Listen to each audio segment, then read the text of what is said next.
Hello everyone, welcome to my YouTube channel study like easy. और आज हम political science का chapter number 1 that is diversity का next topic how do we explain diversity आज हम discuss करेंगे। So now let's start. So generally मैं आपको बता दूं, ये जो टॉपिक है इसमें हमें बता रखा है कि अगर हम बात करें आज की, तो जब भी हमें एक जगह से दूसरी जगह जाना पड़ता है तो हम ट्रेन, एरोप्लेन, बस और कार का यूज़ करते हैं। लेकिन अगर हम बात करें आज से 200 साल पहले या फिर कई साल पहले की बात करें, तो उस समय ट्रेन, एरोप्लेन, बस और कार हमारी लाइफ का एक पार्ट नहीं थे। तो एट दैट टाइम पे उस समय के जो लोग थे वो कैसे एक जगह से दूसरी जगह ट्रैवल करते थे। तो वो लोग शिप्स के ज़रिए, हॉर्स के ज़रिए, कैमल्स के ज़रिए और वो अपने पैरों से क्या करते थे, एक जगह से दूसरी जगह ट्रैवल करते थे। और अक्सर वो लोग एक जगह से दूसरी जगह ट्रैवल करते थे in search of new lands and new places to settle in. It means वो लोग नई नई जगह और लैंड्स की खोज करते थे, ठीक है, और वो लोग वहाँ पर रहने लगते थे। तो इसलिए वो लोग क्या करते थे, ट्रैवल करते थे। और जब कभी लोग मतलब फॉर ट्रेड, इट मीन्स जो पीपल्स थे वो ट्रेड के लिए भी क्या करते थे, इट मीन्स व्यापार के लिए भी एक जगह से दूसरी जगह ट्रैवल करते थे। और जो व्यापार करते थे उसमें काफ़ी ज़्यादा टाइम लगता था। तो इसलिए वो लोग क्या करते थे, सबसे पहले जगह को खोजते थे। जैसे ही उन्हें प्लेस मिलती थी वो लोग वहाँ पर रहने लगते थे और वहाँ पर व्यापार करते थे लंबे समय तक के। So many other left their homes because they were famines. तो जनरली क्या होता था, काफ़ी सारे जो लोग थे वो लोग क्या करते थे, एक जगह से दूसरी जगह ट्रैवल करते थे। क्योंकि कभी कभी क्या होता था कि जिस जगह पे वो लोग रहते थे वहाँ पर सूखा पड़ जाता था या फिर बाढ़ आ जाती थी। तो ऐसी सिचुएशन में वो अपने के लिए दूसरा नई जगह ढूंढते थे, ताकि जब वहाँ पर बाढ़ आ जाए, सूखा पड़ जाए, तो वो लोग उस जगह पर रह सकें। And they could not get enough to eat. और जब बाढ़ आ जाती थी, सूखा पड़ जाता था, तो उन्हें खाने के लिए काफ़ी सारी चीज़ें नहीं मिलती थी उनकी पूर्ति के लिए। तो इसलिए भी वो लोग एक जगह से दूसरी जगह ट्रैवल करते थे। And some went in search of work. और काफ़ी सारे जो लोग थे वो आपके वर्क, इट मीन्स काम की खोज में भी क्या करते थे, एक जगह से दूसरी जगह ट्रैवल करते थे। सो कभी कभी क्या होता था कि sometimes as they begin to make their homes in new places. It means कभी कभी जब वो लोग नई नई जगहों पर अपना घर बनाना शुरू करते थे, तो जो लोग थे ना उनके अंदर काफ़ी सारे थोड़े बहुत चेंजेस आने लगते थे, ठीक है। और वो लोग अपनी जो उनकी जो संस्कृति और जो ओल्ड वेज थे उनको वो लोग मैनेज भी करते थे। सो देयर लैंग्वेजेस, फूड्स,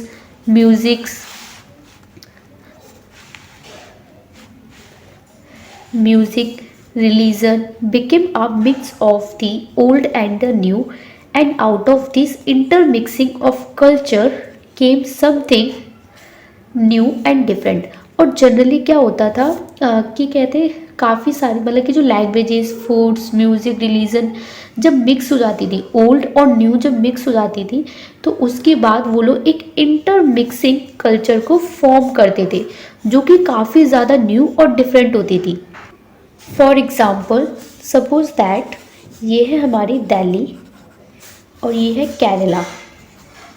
और आपने क्या किया है, सपोज दैट मान लो कि आपने क्या किया है, आपने दिल्ली से केरला में ट्रैवल किया है। जब आप दिल्ली से केरला में ट्रैवल करोगे तो आप दिल्ली की जो संस्कृति होगी, ठीक है, कल्चर होगा, उसकी जो लैंग्वेजेस होगी, वो लोग आप लोग कहाँ लेकर जाओगे, केरला में लेके जाओगे। तो जो केरला की जो संस्कृति होगी, लैंग्वेज होगी, कल्चर होगी, वो क्या होगी, अलग हुई। तो कहने का मतलब ये कि ये जो इसके जो ओल्ड थे, मीन्स जो भी कल्चर, लैंग्वेजेस थी, वो क्या थी, ओल्ड थी, ठीक है। तो जब ओल्ड और न्यू जब मिक्स होंगी तो वो क्या फॉर्म करेंगी, एक इंटरमिक्सिंग कल्चर को फॉर्म करेंगी।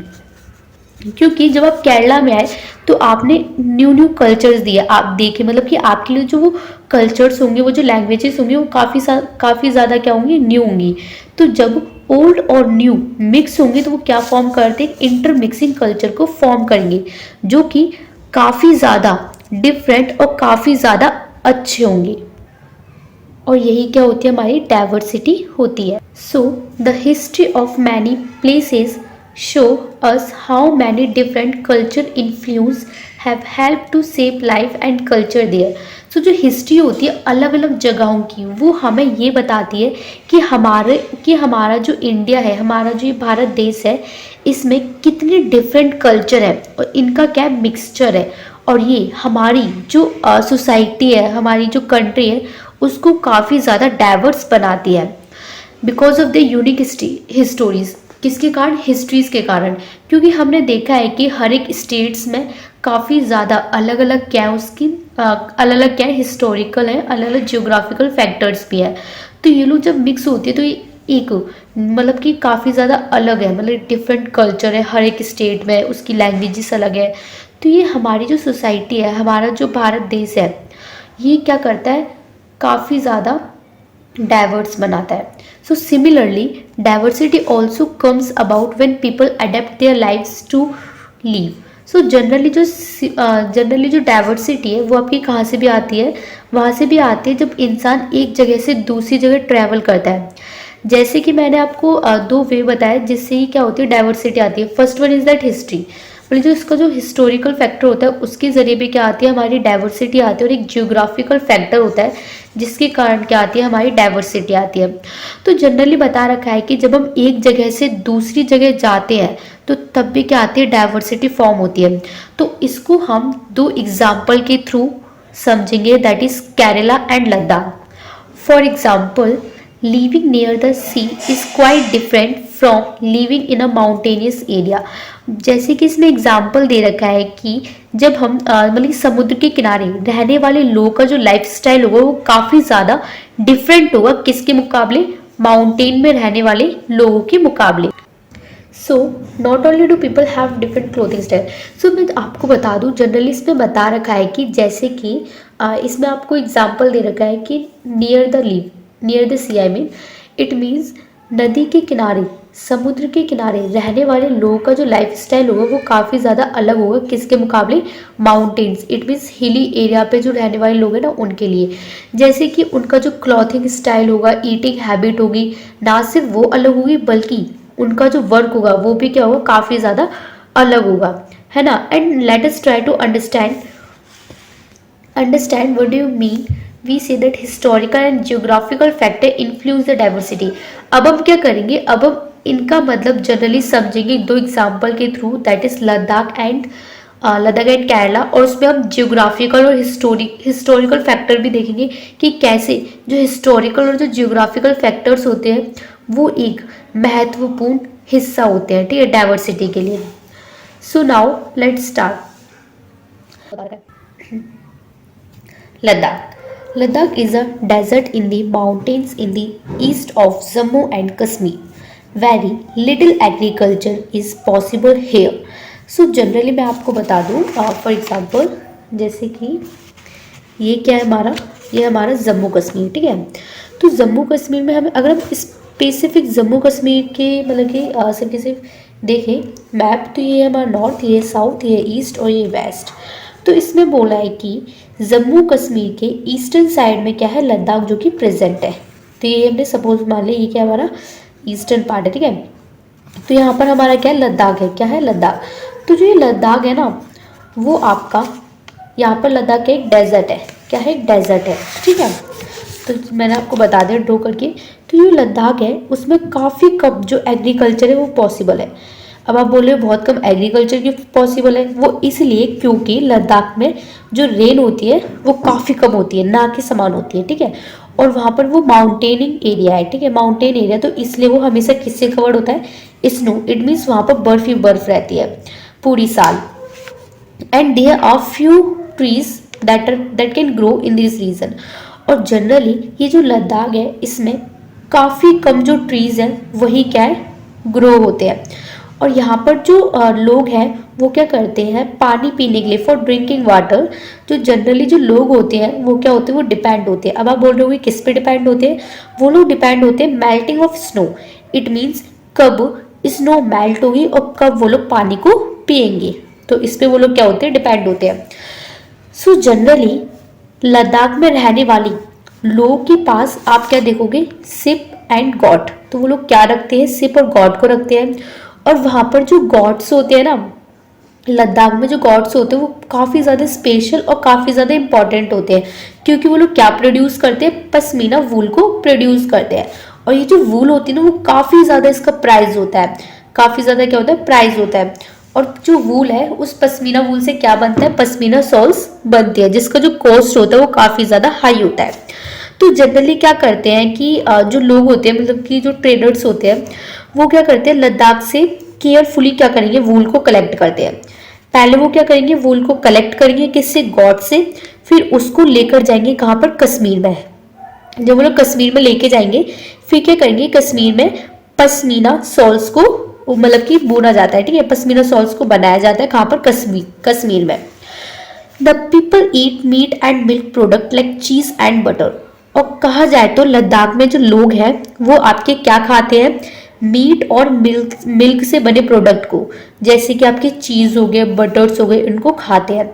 और आप देखोगे कि लद्दाख में रहने वाले हर लोग के पास आप क्या देखोगे, गॉट्स हो गई, काउज हो गई, डॉज, ये आपको हर फैमिलीज के पास दिखेंगी। और आपने देखा होगा कि being a desert, it means जो लद्दाख है वो एक डेजर्ट होने के बावजूद भी ऐसा नहीं है कि जो लद्दाख है वो अपनी तरफ ट्रेडर्स, इट मीन्स व्यापारियों को अट्रैक्ट नहीं करता। तो जनरली मैं आपको बता दूं कि जो लद्दाख है वो क्या एक डेजर्ट है, और वो डेजर्ट होने के बावजूद भी जो ट्रेडर्स होते हैं, मीन्स जो व्यापारी होते हैं, उनको अपनी तरफ अट्रैक्ट करता है, किसके जरिए, वूल्स के जरिए। And it was consider a good trade route as it had been passes through which caravans travel to what is today called Tibet. और जनरली वो जो रूट्स है, जिस रास्ते के जरिए वो लोग जाते हैं लद्दाख से कश्मीर की ओर, तो वहाँ वो जो रास्ता होता है उसको क्या कहते हैं, वो लोग तिब्बत कहते हैं, क्या, तिब्बत। एंड दिस कैरावैन्स कैरिड, और वहाँ से मतलब कि आपको उस जो रूट्स है, वो जो रास्ता है, उससे जनरली जो रॉ सिल्क हो गई, ठीक है, रॉ मटेरियल्स हो गए, स्पाइसेस हो गए, टेक्सटाइल, कारपेट्स, इन चीज़ों को लेकर जाया जाता है। हेयर बुद्धिज्म रीच तिब्बत व लद्दाख। और जो बुद्धिज्म जो रिलीजन था आपका, वो भी कहाँ से होकर आया था, तिब्बत से होकर आया था, कहाँ पर, लद्दाख में। और ये जो लद्दाख है ना, उसको हम लिटिल तिब्बत भी कहते हैं, क्योंकि Islam was introduced in this region. क्योंकि ये जो मतलब कि रीजन है, इसमें जनरली जो इस्लाम धर्म है इसको भी मतलब कि आज से 400 साल पहले, मतलब कि 400 ईयर्स एगो यहाँ पर इस्लाम धर्म के बारे में बताया गया था। और इसमें जो मुस्लिम पॉपुलेशन है वो क्या है, काफी ज्यादा है, मतलब कि मुस्लिम पॉपुलेशन भी है। And Ladakh has a very rich oral tradition. और जो लद्दाख है ना, वो क्या है, काफी ज्यादा रिच है, किसके अकॉर्डिंग, किसके मामले में, वो है ट्रेडिशन के मामले में, songs and poems and local version of the Tibetan. और वहां पर मतलब कि कहा जाए तो लद्दाख में उनका एक क्या है, एक लोकल वर्जन भी, एक नेशनल इपिक है, जो कि क्या है, केसर सागा, जिसको परफॉर्म, इट मीन जो केसर सागा जो था उसको मतलब कि गाया गया था किसके जरिए, मुस्लिम एंड बुद्धिस्ट के जरिए। और अब हमने क्या पढ़ा, ये हमने लद्दाख की स्टोरीज पढ़ी, इसमें हमने उसकी जियोग्राफिकल और हिस्टोरिकल फैक्टर्स पढ़े, इसके बारे में हमने जाना। अब हम क्या पढ़ेंगे, अब हम केरला पढ़ेंगे, फिर हम इन दोनों को कंपैरिजन करेंगे कि हिल्स की कहा जाए तो हिल्स पर रहने वाले लोगों का जो लाइफ स्टाइल था वो कैसा था, और जो समुद्र के किनारे रहने वाले लोगों का लाइफ स्टाइल को हम क्या करेंगे, कंपैरिजन करेंगे। सो नेक्स्ट है हमारा Kerala. So Kerala is a state in the south west corner of India. अगर हम बात करें केरला की, तो केरला क्या एक स्टेट है जो कि कहाँ पर है, south west corner of India, India के साउथ वेस्ट कॉर्नर में है, ठीक है। And it is surbounded by the sea on one side. और कहा जाए तो एक साइड वो पूरा का पूरा समुद्र से घिरा हुआ है और एक साइड वो हिल से घिरा हुआ है। And a number of spices. और ये जो केरला है ना, उसमें काफी ज्यादा जो स्पाइसेस है, कहा जाए तो मसाले होते हैं, जैसे कि आपकी काली मिर्च हो गई, लौंग हो गई, इलायची हो गई, ये सारे के सारे इनको उगाया जाता है कहाँ पर, हिल्स पे। It is spices that made this region. ये क्या स्पाइसेस है जो कि इस जगह पर आपके उगते हैं, कहा जाए तो। So an attractive place for traders. और ये जो जगह है वो काफी ज्यादा क्या है, अट्रैक्टिव है, किसके लिए, ट्रेडर्स के लिए, इट मीन्स व्यापारियों के लिए। So Jews and Arab traders were the first to come here. तो जो ज्विस और जो अरब ट्रेडर्स थे वो पहली बार आपके कहाँ आए थे, आप वो लोग पहली बार वो लोग आए थे आपके केरला में, ठीक है। वो लोग केरला में आए थे और वो लोग कौन सा रिलीजन लेके आए थे, आपका जुडिज्म। जुडिज्म क्या लेके आए थे, रिलीजन को लेकर आए थे। And the apostle of Christ S T Thomas, और जो एस टी थॉमस थे वो भी मतलब कि उन्होंने बिलीव किया था to have come here nearly nearly 2000 years ago, means आज से 2000 साल पहले वो भी आए थे और उन्होंने क्रिश्चियनिटी जो धर्म था उसको भारत में लेके आए थे। So many Arab traders, means काफी ज्यादा जो अरब ट्रेडर्स थे, काफी ज्यादा जो अरब ट्रेडर्स थे वो भी यहाँ पर आए थे और वो लोग सेटल हो गए थे, ठीक है। फॉर एग्जाम्पल जैसे कि जो इब्न बतूता थे वो कौन थे, वो ट्रैवलर थे, मतलब कि एक जगह से दूसरी जगह ट्रैवल करते रहते थे। तो जब उन्होंने केरला में देखा कि भाई इसमें यहाँ पर कितनी सारी स्पाइसेस है ना, तो वो लोग भी क्या हुए, मतलब कि जो इब्न बतूता थे, फिर उन्होंने जब देखा कि यहाँ पर कितने सारी स्पाइसेस हैं, कितना मतलब व्यापार करने के लिए काफ़ी अच्छी जगह है, तो वो भी यहाँ पर रुक गए थे। कौन, आपके इब्न बतूता, जो कि कौन थे, ट्रैवलर थे। और वो लोग वहाँ पर उन्होंने किसको देखा था, मुस्लिम कम्युनिटी को देखा था। तो वो लोग कौन सा धर्म लेके आए थे, इस्लाम धर्म, जो क्या है Muslim. So that they were highly respected community, और उन्होंने बताया था कि जो मुस्लिम है वो काफ़ी ज़्यादा क्या हाईली रिस्पेक्टेड कम्युनिटी है। The Portuguese discover the sea route, और जो पुर्तगाली जो लोग थे उन्होंने क्या किया था, इन्होंने सी रूट का डिस्कवर किया था इंडिया में, फ्रॉम यूरोप, कहाँ से, यूरोप से। When Vasco da Gama landed with his ship here, और यहाँ पर जो वास्को द गामा थे वो अपने शिप्स के जरिए यहाँ पर उन्होंने आए थे, ठीक है, लैंड किया था। Because of all this various historical influences people in Kerala practice different religion. तो आपने देखा कि कितने सारे लोग कहाँ पर आए थे, केरला में आए थे, किसके जरिए, ट्रेड के जरिए। इट मीन्स व्यापार करने के लिए काफ़ी सारे जो ट्रेडर्स थे, जो व्यापारी थे, वो यहाँ पर आए और उन्होंने व्यापार किया और काफ़ी सारे जो धर्म थे वो यहाँ पर फैलाए। जैसे कि मैंने आपको बताया कि जो ज्यूइश और जो अरब ट्रेडर्स थे वो लोग कौन सा धर्म लेके आए थे, जुडिज्म, ठीक है। और जो आपके जो एस टी थॉमस थे वो कौन सा लेके आए थे, क्रिश्चियनिटी धर्म लेके आए थे, क्रिश्चियन वाला। और इसमें ऑलरेडी हिंदू की जो कम्युनिटी थी वो थी, तो हिंदुज़म। और जो आपके जो मुस्लिम थे वो इस्लाम धर्म को लेके आए थे, और यहाँ पर बुद्धिज्म भी धर्म था, ठीक है। तो काफी सारे आपने देखा कि इसमें क्या, काफी सारे क्या थे, कल्चर थे, काफी सारे धर्म थे। And the fishing net used here look exactly like the Chinese, और यहाँ पर आपको पता होगा कि केरला में एक फिशिंग नेट को मतलब कि यूज किया जाता है, चाइनीज, वो क्या है, जो कि चाइनीज फिशिंग नेट है, जिसको हम क्या कहते हैं, चीना वाला कहते हैं। और काफी सारे जो लोग हैं वो कहते हैं कि जो चीना वाला है वो कहाँ से लाया गया है, चाइनीज वर्ड से आया ये कहाँ से आया, चाइना वर्ड से आया है। और even the utensil used for frying is called चीना चाटी, और जो बर्तन होते हैं, ठीक है, उसको फ्राई करने के लिए भी लोग वहाँ पर क्या कहते हैं, चीना चाटी कहते हैं, ठीक है। And it is believe from China, और ये लोग बिलीव भी करते हैं कि ये जो वर्ड है आपका चीना, वो कहाँ से, आपका चाइना से आया है। The fertile land and climate are situated to growing rice and a majority of people here eat rice and fish. और यहाँ की जो लैंड है और यहाँ का जो क्लाइमेट है वो क्या है, काफ़ी ज़्यादा अच्छा है। लैंड आपकी क्या है, काफ़ी ज़्यादा फर्टाइल है, इसलिए लोगों का बिलीव है कि यहाँ पर जो राइस है ना वो काफ़ी ज़्यादा उगने में हेल्पफुल है, ठीक है, सुटेबल है। And a majority of people, और यहाँ पर जो लोगों की जो मेजोरिटी है लोगों की, वो क्या खाने में, वो लोग क्या खाते हैं यहाँ पर, ईट rice fish and vegetable, rice हो गई, फिश हो गई, वेजिटेबल, इनको क्या करते हैं वो लोग खाते हैं। While Kerala and Ladakh are quite different in terms of their geographical feature, the history of both region has been similar culture influence। जैसे कि मैंने आपको बताया कि अगर हम बात करें केरला और लद्दाख की, तो जब हमने इन दोनों स्टोरीज के बारे में पढ़ा तो हमने देखा कि इनका जो जियोग्राफिकल फैक्टर है वो क्या है, काफ़ी ज़्यादा अलग है। इनकी जो भौगोलिक स्थिति है वो क्या है, काफ़ी ज़्यादा अलग है। जैसे कि लद्दाख में रहने वाले जो लोग हैं वो क्या क्या वेयर करते हैं, पश्मीना वूल्स को, जो सॉल्स होती है उनको वेयर करते हैं, क्योंकि काफ़ी ज़्यादा वहाँ पर क्या होती है, ठंड होती है। लेकिन अगर हम बात करें केरला में, तो यहाँ पर जो लोग हैं वो जनरली नॉर्मल क्लॉथ्स को पहनते हैं, ठीक है। और वहाँ पर जो लोग हैं वो आपके क्या खाते हैं, वहाँ पर वो लोग ईट और मीट कहा जाए तो, सॉरी हाँ, मीट से बने जो प्रोडक्ट्स होते हैं, जैसे कि कहा जाए तो आपका बटर हो गई, चीज़ हो गई, मिल्क, इन सबको खाते हैं जनरली, ठीक है। लेकिन अगर हम बात करें केरला में, तो केरला में क्या है, काफ़ी ज़्यादा राइस को खाते हैं, फिश हो गई, वेजिटेबल हो गई, क्योंकि ये क्या मेजोरिटी में है। और हमने इसमें ट्रेडर्स के बारे में भी देखा, तो ये क्या है, ये हमने देखा कि इसमें जो ज्योग्राफिकल और जो हिस्टोरिकल फैक्टर थे वो कहते काफ़ी ज़्यादा अलग थे, लेकिन इन दोनों की जो हिस्ट्री थी वो कहते काफ़ी ज़्यादा सेम थी। जैसे कि हमने देखा कि जो हमारा जो लद्दाख था और जो केरला था, इन दोनों में क्या क्या ट्रेडर्स थे, मतलब कि जो व्यापारी थे उन्होंने व्यापार किया, ठीक है। कि जैसे कि हमने देखा कि जो लद्दाख था उसमें वूल्स का व्यापार हुआ, और जो केरला था उसमें किसका व्यापार हुआ था, उसमें हुआ था आपकी स्पाइसेस का। तो इसमें जो हिस्टोरिकल फैक्टर्स है वो क्या है, काफ़ी ज़्यादा सेम है, लेकिन जो जियोग्राफिकल फैक्टर है वो क्या आपका डिफरेंट है। जैसे कि बता रखा है कि influence by Chinese and Arab traders, it was geography of Kerala which allow for the cultivation of spices and the special geographical location of Ladakh and its wool that drew traders to this region, जो कि मैंने आपको बताया वही same बता रखा है।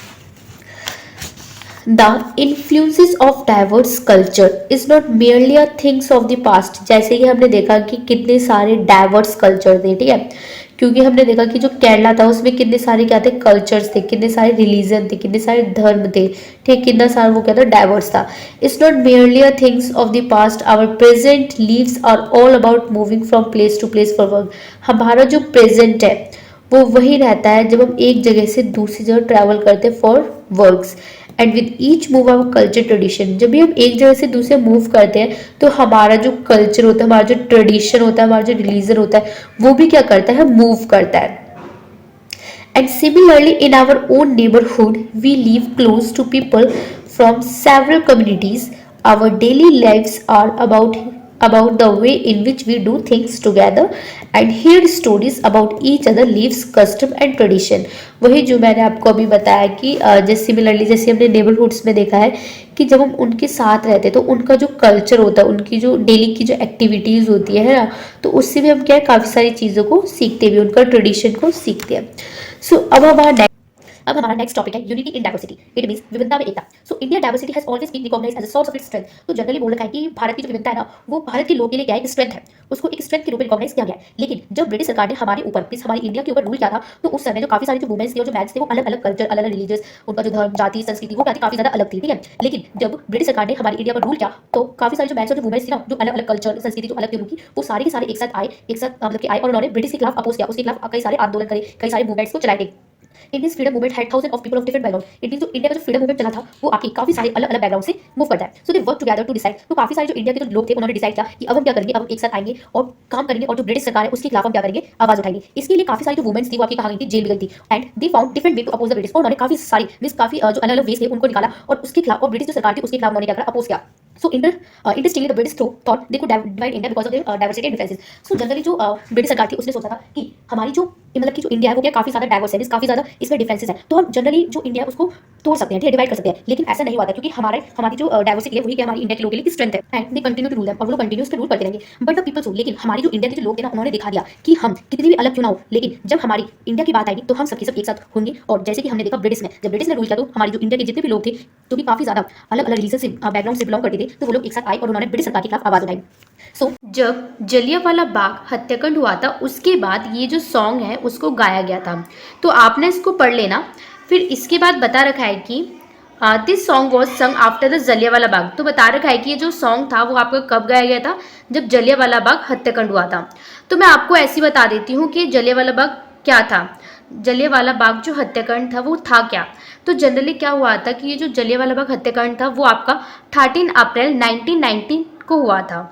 इसमें क्या था कि जो जनरल डायर थे उन्होंने क्या किया था कि मार्शल लॉ लागू कर दिया था। अब आप सोच रहे होंगे कि मार्शल लॉ क्या था, तो मार्शल लॉ में जनरली होता क्या है कि काफ़ी सारे जो लोग होते हैं वो एक साथ इकट्ठे नहीं हो सकते, तो ये क्या होता है, हमारा मार्शल लॉ होता है। लेकिन उसी टाइम पे क्या होता है कि अमृतसर में, कहाँ पर, अमृतसर में वैसाखी का मेला लगता है, तो उसमें काफ़ी सारे जो लोग होते हैं ना वो आते हैं, कहाँ पर, जलियांवाले बाग में। और काफ़ी सारे जो लोग होते हैं उनको पता नहीं होता कि शहरों में क्या लागू कर दिया, मार्शल लॉ लागू कर दिया है। फिर उसी टाइम पे क्या होता है कि वहीं पर जो जनरल डायर होता है वो वहाँ पर पहुँच जाता है, कहाँ पर, जलियांवाले बाग में, और जो उसके जो सिपाही होते हैं ना उनको आदेश दे देता है कि तुम इन पर गोलियां चलाओ। फिर क्या होता है कि जो सिपाही होते हैं वो अंधाधुंध गोलियां चलाते हैं, जिससे कि क्या होता है कि काफ़ी सारे जो लोग होते हैं वो मर जाते हैं, काफ़ी सारे जो लोग होते हैं उनको गोली लग जाती है, काफ़ी सारे जो लोग होते हैं वो अपनी जान को बचाने के लिए जो वहाँ पर ना वो कुआं होता है तो वहाँ पर वो लोग कूद जाते हैं। तो उसके बाद क्या होता है कि कम से कम सैकड़ों जो लोग होते हैं वो ये जो जलियांवाला बाग जो हत्याकांड था उसमें सैकड़ों लोग मारे जाते हैं। तो ये जो घटना थी वो काफ़ी ज़्यादा दुखद घटना थी लोगों के लिए।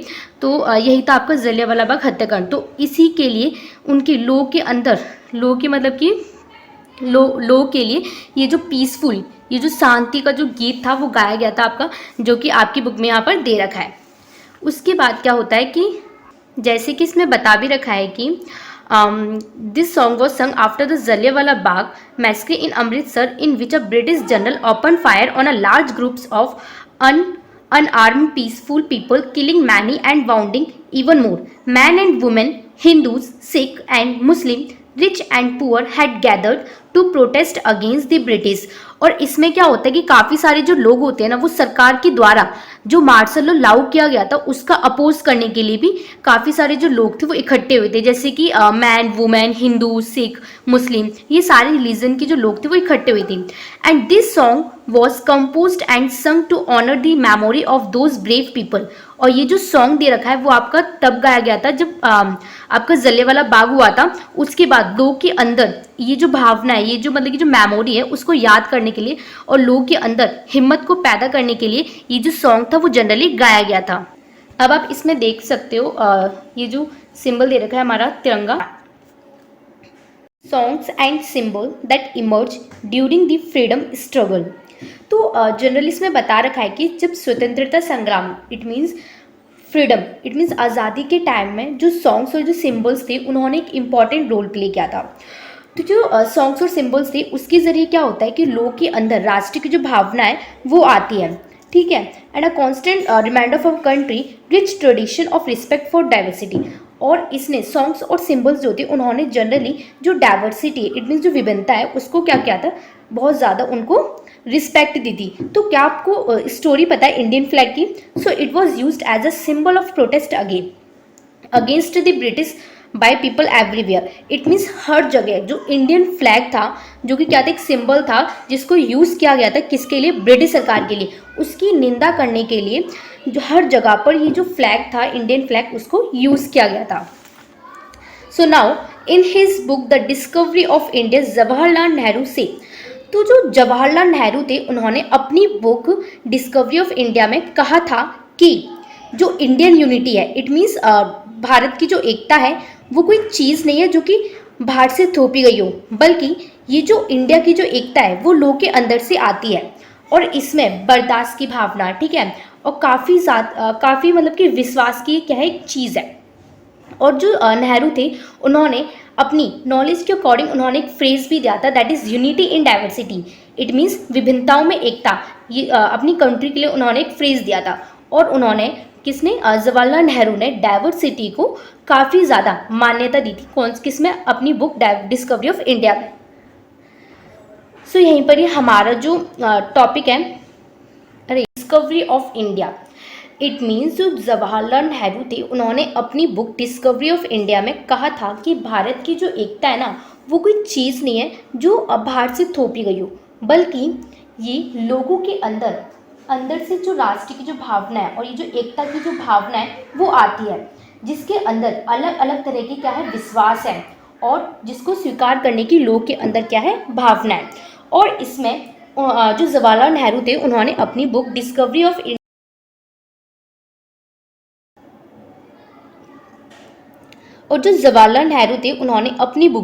ऑफ इंडिया में डाइवर्सिटी का वर्णन कर रखा है, उसके बारे में काफ़ी सारी चीज़ों को बता रखा है। और उन्होंने डाइवर्सिटी को काफ़ी ज़्यादा प्रोत्साहन भी दिया है। और इसके अलावा जो नेहरू जी थे उन्होंने एक फ्रेज़ दिया था अपनी कंट्री को डिस्क्राइब करने के लिए, that is unity in diversity. It means विभिन्नताओं में एकता। सो इंडियन नेशनल एंथम, सो आपको ये पता होना चाहिए कि हमारा जो नेशनल एंथम है वो किसने लिखा गया है, रविंद्रनाथ टैगोर के द्वारा लिखा गया है। इस another expression of unity of India, जो कि भारत की जो एकता है उसको दर्शाता है। In what way does the national anthem describe this unity. So यहीं पर ही हमारा जो ये चैप्टर है वो फिनिश होता है। आई होप आपको ये चैप्टर समझ आया होगा, मेरे साथ पढ़ने में मज़ा आया होगा। So please like share and subscribe my channel. Thank you.